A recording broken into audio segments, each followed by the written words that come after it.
Hello students, आज का हमारा टॉपिक है reasons for difference in the cash book and passbook balances.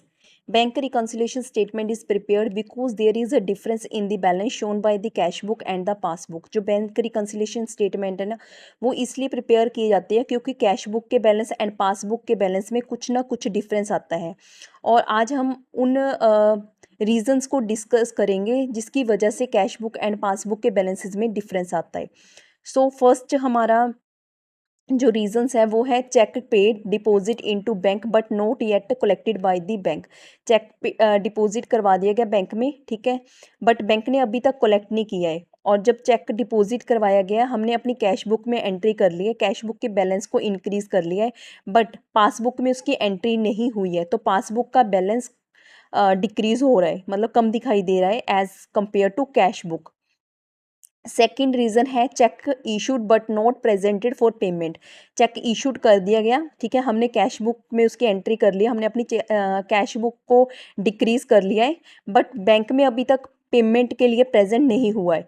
और पासबुक का बैलेंस क्या है, इंक्रीज हो रहा है, मतलब पासबुक का बैलेंस ज़्यादा दिख रहा है as compare to cash book. Third reason है interest and bank charges charge by bank. Bank ने इंटरेस्ट भी चार्ज कर लिया और बैंक चार्जेस भी चार्ज कर लिए।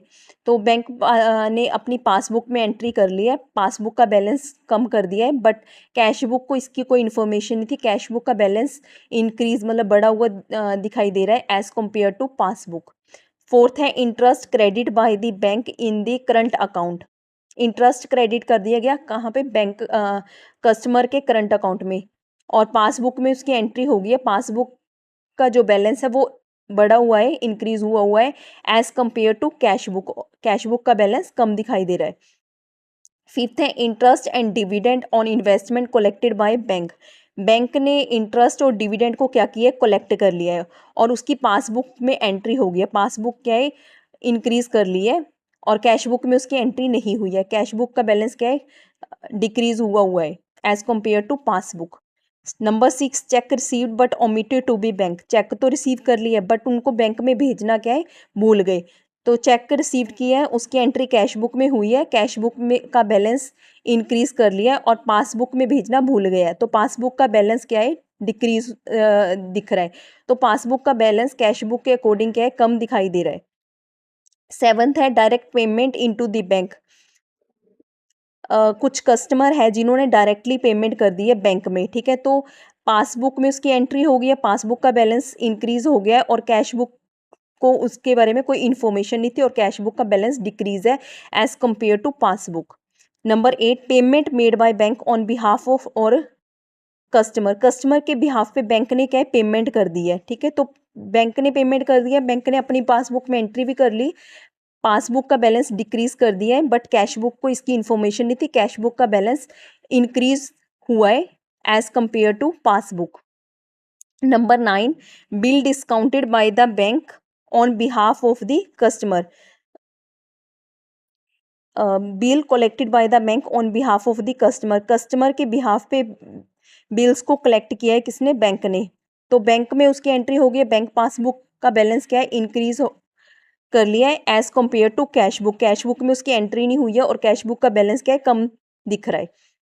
नंबर 10 चेक और बिल डिसऑनर्ड।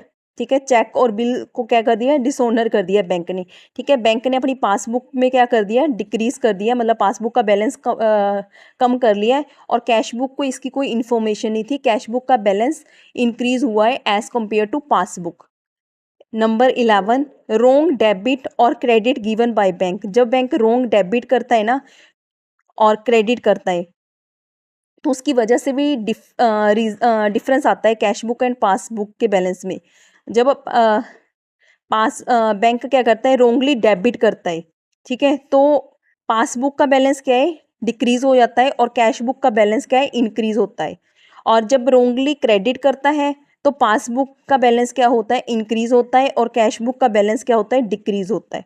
तो ये हमारे मेन रीजंस रहे हैं जिसकी वजह से हमें बैंक रिकंसिलिएशन स्टेटमेंट बनाने की नीड पड़ी। ओके।